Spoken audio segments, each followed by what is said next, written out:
There's a novel so disturbing readers call it psychologically damaging. At its center is a character so terrifying scholars can't agree what he is. Welcome. Today we're counting down the 20 weirdest facts about CormacMcCarthy's Blood Meridian. We're talking about a judge who might not be human, scenes so graphic they shatter your perception of literature, a real historical gang whose true story is somehow darker than fiction. By the end, you'll see why Blood Meridian is the most terrifying novel ever written. Let's go. Fact 20. The Judge's True Origins. McCarthy's most iconic character, Judge Holden, is partially based on a real historical figure named John Judge Glanton. However, McCarthy transformed this figure into something far more mysterious and supernatural. The judge in the novel exhibits characteristics that suggest he may not be entirely human. He appears ageless, knowing languages and obscure historical events with impossible precision. McCarthy never explicitly confirms what the judge is, leaving readers to interpret whether he's a man, a demon, or something beyond human comprehension. This ambiguity has spawned countless academic theories and remains one of literature's great unsolved mysteries. The historical Glanton was brutal, but McCarthy's version transcends reality itself. What's truly unsettling is that McCarthy intentionally leaves this question unanswered. Throughout the novel, the judge performs actions that seem impossible for a human being. He's shown studying extinct species and ancient artifacts with knowledge that shouldn't exist. Some scholars argue the judge represents pure evil incarnate, while others suggest he's a manifestation of fate or destiny itself. The character becomes a mirror for readers' own interpretations, forcing us to confront what kind of evil we believe is possible in the world. Fact 19. The graphic scalping scenes. The novel contains some of the most disturbing descriptions of scalping violence ever committed to print. McCarthy doesn't shy away from anatomical detail when describing these acts. He describes the sound, the sight, and the sensations with unflinching precision. What makes this particularly disturbing is that scalping was a real historical practice, and McCarthy based many of his scenes on actual historical accounts. The visceral nature of these descriptions serves McCarthy's larger purpose, to strip away romanticism from the American frontier myth. He wanted readers to understand that westward expansion was built on unimaginable suffering. The violence isn't gratuitous in McCarthy's view, but rather historically honest and morally necessary to convey. These scenes aren't included for entertainment value.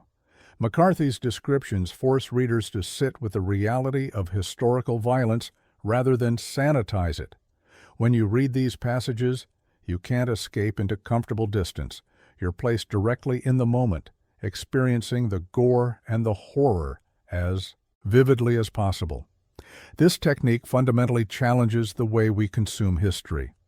We're taught to discuss westward expansion as progress, as manifest destiny, as civilization, advancing into wilderness. McCarthy's novel demands we confront the human cost of that narrative. Fact 18. Cannibalism as a plot point. Among the many horrors the gang encounters, there is a cannibalistic incident involving desperate travelers.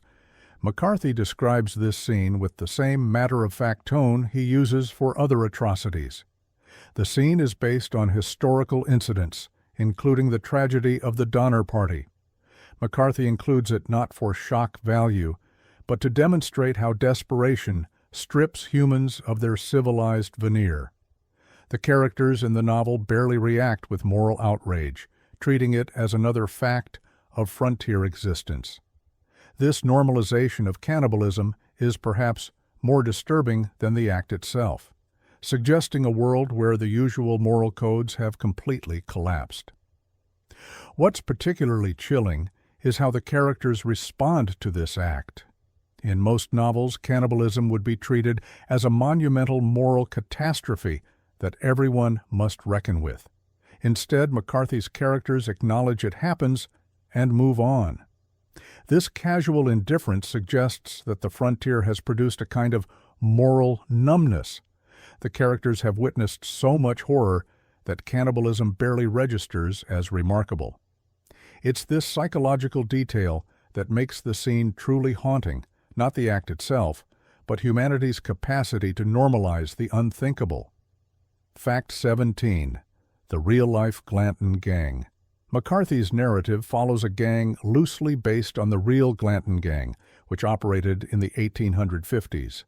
However, McCarthy intensified and darkened their historical record. The real gang did engage in scalp hunting, mercenary work, and brutal killings. McCarthy researched extensively, consulting historical documents and journals. What's strange is that the historical reality was so extreme that McCarthy felt compelled to tone down certain elements for fiction, believing readers wouldn't find an unvarnished historical account believable. This inversion of artistic responsibility, where fiction must be less extreme than history, speaks to just how violent this period truly was. The actual Glanton Gang hunted Apaches for scalp bounties offered by Mexican governments. They operated in a moral void where profit justified any atrocity. McCarthy based his novel on this documented history, but realized that if he included every brutality, readers would reject the narrative as implausible. This creates a strange irony. The novel we read is actually toned down compared to what really happened. It means the actual historical record is more disturbing than one of literature's most disturbing novels. When you finish Blood Meridian, you might want to research the real Glanton Gang. Fair warning, history is darker than fiction. Fact 16. The E.O. Judge's encyclopedic knowledge. The judge possesses an almost supernatural breadth of knowledge. He speaks multiple languages, discusses advanced scientific concepts, quotes obscure texts, and demonstrates expertise in geology, paleontology, and countless other fields. McCarthy never explains how the judge acquired this knowledge. Some scenes suggest the judge has lived for centuries. Other moments hint at occult practices or demonic origins. This characterization reflects McCarthy's interest in the nature of knowledge itself and whether truly superior intelligence is even comprehensible to ordinary humans. The judge becomes a cipher for the ultimate authority figure, unknowable and potentially unreachable by conventional morality. The judge's knowledge seems infinite and impossible. He examines fossils with scientific precision while simultaneously performing rituals that suggest occult knowledge. He quotes philosophy and discusses mathematics with equal authority. This combination creates a character who seems to transcend normal human limitations. McCarthy is suggesting something profound here, that true knowledge and evil might be more closely connected than we'd like to believe. The judge uses his vast intelligence not to help humanity, but to advance his own mysterious agenda. He represents a kind of corrupted enlightenment, knowledge divorced from morality or compassion. Fact 15. The author's extreme research process. McCarthy spent years researching Blood Meridian, consulting historical archives, journals, and academic texts. He traveled to the actual locations where the Glanton Gang operated, walking the borderlands between Mexico and the American Southwest. McCarthy interviewed historians and collected primary source materials. What's remarkable is his commitment to historical authenticity, even for scenes of extreme violence. He wanted the novel to be grounded in real events, real geography, and real suffering. This meticulous research meant McCarthy was consciously choosing to depict violence that actually happened, making his artistic decisions even more deliberately confrontational. The novel isn't a product of imagination run wild, but rather controlled artistic choice based on historical evidence. McCarthy's research methodology was obsessive. He didn't just read about the frontier, he physically traveled it.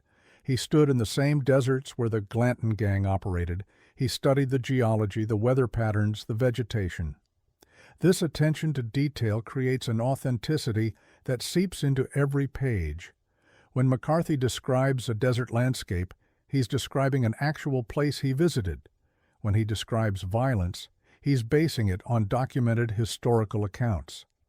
This grounding in reality makes the novel impossible to dismiss as mere sensationalism. McCarthy earned the right to write violently by doing the work to understand what he was depicting. Fact 14. The absence of quotation marks McCarthy's unconventional. Formatting choices contribute to the novel's unsettling tone. He frequently omits quotation marks around dialogue, creating ambiguity about who is speaking and when. He also uses minimal punctuation and capitalization in places where standard grammar would demand them. These choices don't follow standard publishing conventions. Editors and publishers initially resisted these stylistic decisions. McCarthy fought to maintain them because they serve his artistic vision. The removal of quotation marks creates a dreamlike quality and blurs the boundaries between narrative and speech.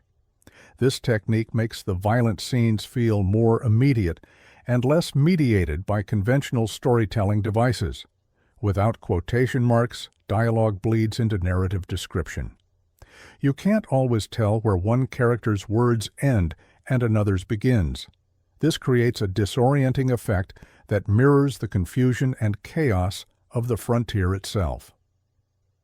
McCarthy is rejecting the very tools that traditionally separate narrator from character, reality from dialogue. It's a formal choice that reinforces his thematic concerns.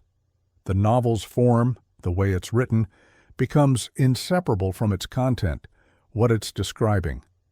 This integration of form and content is what makes McCarthy's stylistic choices so effective and so controversial. Fact 13. The novel's influence on popular culture. Despite its extreme difficulty and disturbing content, Blood Meridian has become a canonical work that influences countless artists, writers, filmmakers, and musicians. Authors like Marilynne Robinson, David Foster Wallace, and contemporary writers cite McCarthy's influence. The novel is taught in universities worldwide. Its imagery appears in various artworks and cultural references. What's peculiar is that a novel about nihilism, meaninglessness, and the failure of moral systems has become a celebrated literary milestone. The book attracts a devoted following despite, or perhaps because of, its refusal to offer comfort or redemption. It challenges the very idea that literature should be uplifting or morally instructive. Blood Meridian has become required reading for serious writers. It's studied in classrooms alongside canonical works like Moby Dick and The Great Gatsby. This is remarkable because the novel offers nothing comforting. It doesn't tell readers that good triumphs or that suffering leads to growth. Yet it's become beloved precisely because it refuses these comforting lies. The novel has demonstrated that there's an audience hungry for unflinching artistic truth. In a culture that often rewards escapism and feel-good narratives, Blood Meridian's success proves that serious readers still want art that challenges and disturbs them. Fact 12. The symbolic significance of color. McCarthy uses color symbolism throughout the novel in unconventional ways. The color red appears constantly, representing blood, violence, and the landscape itself. However, McCarthy also describes sunsets, dawns, and natural phenomena in stunning, almost transcendent terms. This juxtaposition creates cognitive dissonance. The same world that contains incomprehensible beauty also contains incomprehensible cruelty. McCarthy refuses to separate aesthetics from violence or suggests that nature is innocent. The sky can be beautiful and terrible simultaneously. This approach challenges readers' expectations that beauty and goodness are connected, that the universe might be fundamentally indifferent to human concepts of morality. McCarthy's descriptions of natural beauty are almost unbearable precisely because they exist alongside descriptions of human brutality. A sunset isn't a moment of peace, it's a moment of terrible beauty that emphasizes human insignificance. The desert landscape is gorgeous and simultaneously hostile to human life. This refusal to let beauty provide moral comfort is central to McCarthy's vision. He's suggesting that the universe doesn't care about human suffering or human morality. Nature is indifferent, beauty is indifferent, and humans project meaning onto an uncaring cosmos. This philosophical perspective makes Blood Meridian more than just a violent novel. It's a meditation on human insignificance. Fact 11. The Judge's Final Appearance. The Judge's final scene in the novel is deliberately ambiguous and disturbing. McCarthy describes the Judge in what appears to be a post-apocalyptic or timeless setting. The Judge appears as both a grotesque figure and a representation of evil itself. His final monologue suggests that he is eternal and will always exist in human consciousness. The ambiguity about whether this scene is real, metaphorical, or something else entirely has spawned extensive literary criticism. McCarthy provides no clear answer, allowing the Judge to exist as an unsettling presence that transcends the novel's narrative boundaries. The final scene has haunted readers and scholars for decades. Is it happening in reality? Is it a hallucination? Is it metaphorical? McCarthy never clarifies. The Judge appears to be dancing, celebrating, seemingly triumphant, but we don't understand what he's achieved or why he's celebrating. This ambiguity is intentional. McCarthy wants the Judge to linger in readers' minds long after the novel ends.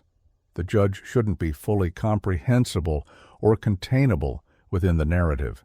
He should feel like a force that transcends the story itself, something that exists beyond the novel's pages. This makes the ending deeply unsettling in ways that conventional narrative closure never could. Fact 10. The complete absence of redemptive arc. Most literary works, even those depicting violence and darkness, offer some form of redemption or moral learning. The protagonist of Blood Meridian experiences no redemption.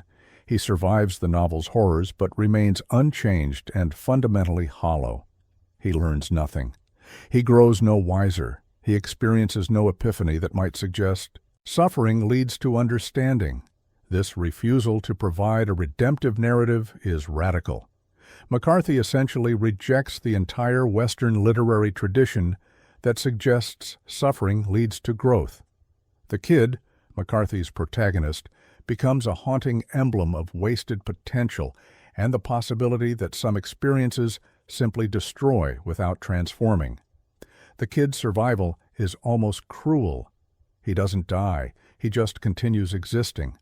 But existence without growth, without meaning, without redemption, becomes its own kind of death. McCarthy refuses to give readers the satisfaction of narrative meaning. We want to believe that the protagonist's suffering teaches him something, changes him, makes him wiser. McCarthy denies us that comfort. The kid remains a blank slate, a cipher, unchanged by everything he witnesses. This rejection of redemption might be the novel's most philosophically radical choice. Fact 9. The historical accuracy of minor details. McCarthy's commitment to historical detail extends to minor elements that most readers never notice. He accurately describes the weapons used during the 1850s, the trade routes across the desert, the specific plants and animals of the region, and the geological formations. Historians have verified many of these details. What's fascinating is that this meticulous accuracy concerning minor elements makes the extreme violence feel more grounded and real. We trust McCarthy's depictions of landscape because his descriptions of plants and geology are accurate. This trust transfers to the violent scenes, making them feel inevitable rather than sensationalized. Fact 8. The novel's rejection of narrative closure. Many novels end with a sense of conclusion, even if that conclusion is dark. Blood Meridian refuses this closure. The novel ends without resolving central mysteries, without explaining the judge, without giving readers a sense of finality. The ending is intentionally anticlimactic. McCarthy seems to suggest that life doesn't provide neat narrative conclusions.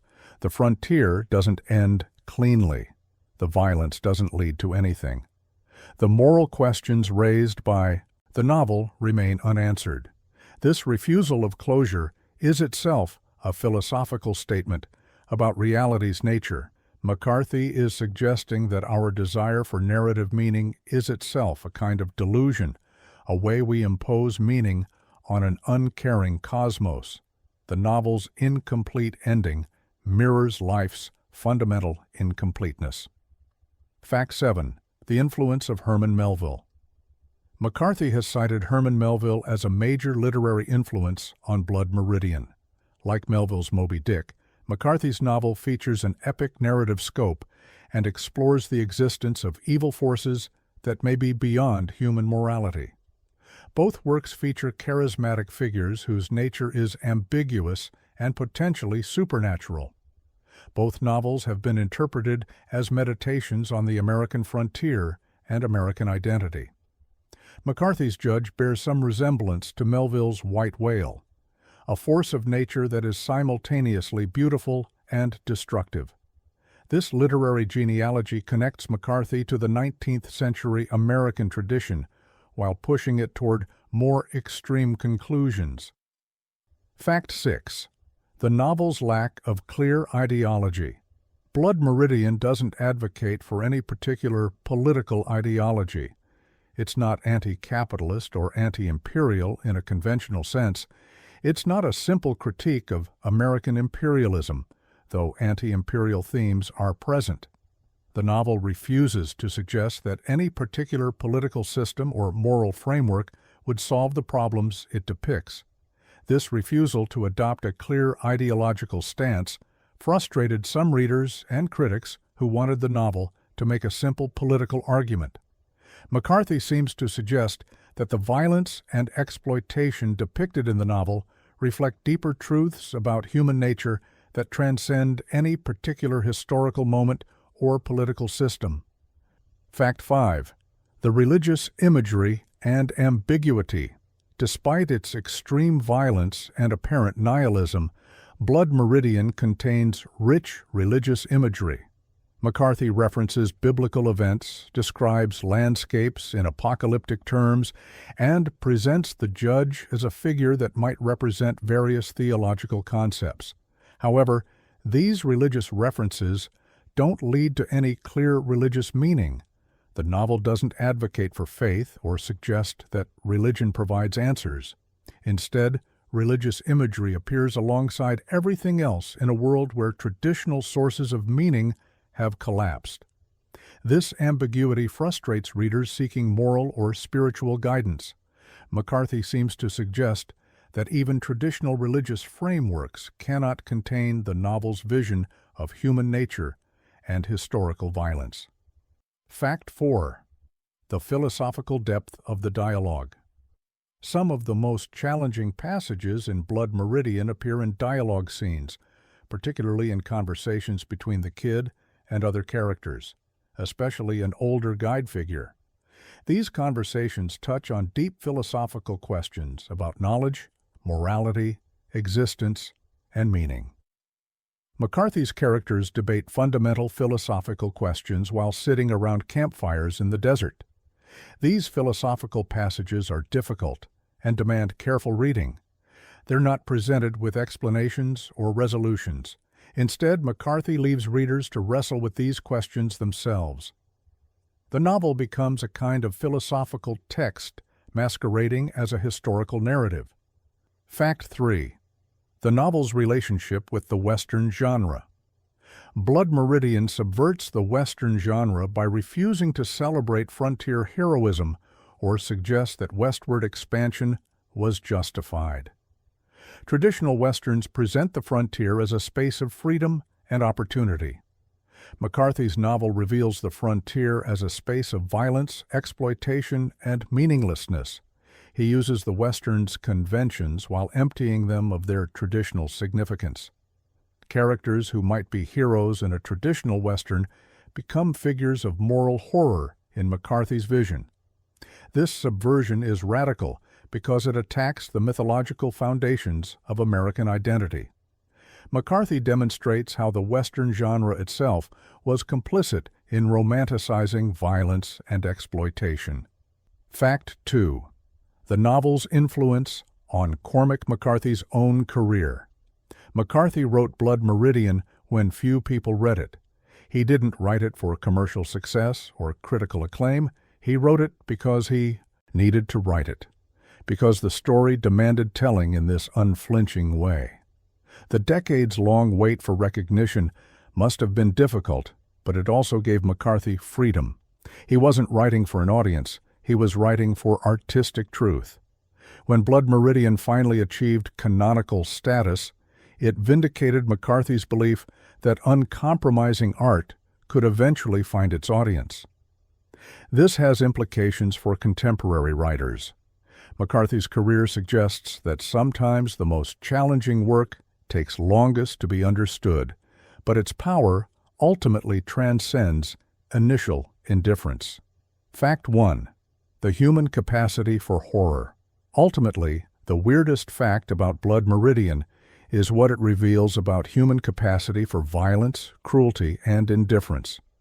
McCarthy bases the novel on actual historical events. Real people committed these atrocities. Real people witnessed them. Real people normalized them.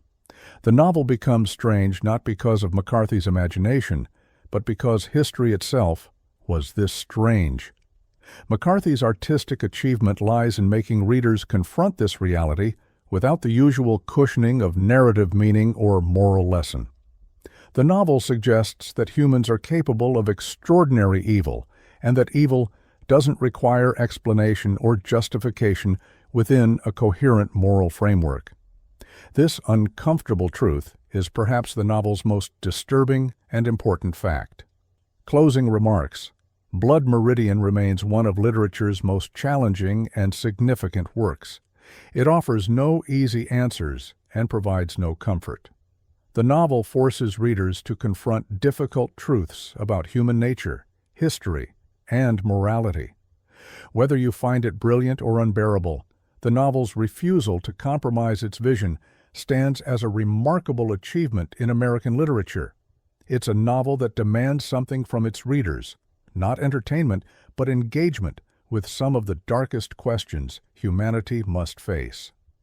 If you've watched this entire video, you've engaged with 20 of the most fascinating aspects of this masterwork. Thanks for watching. If you enjoyed this deep dive into one of literature's darkest masterpieces, don't forget to like, subscribe, and hit the notification bell for more content exploring the strange intersections between history, literature, and the human condition.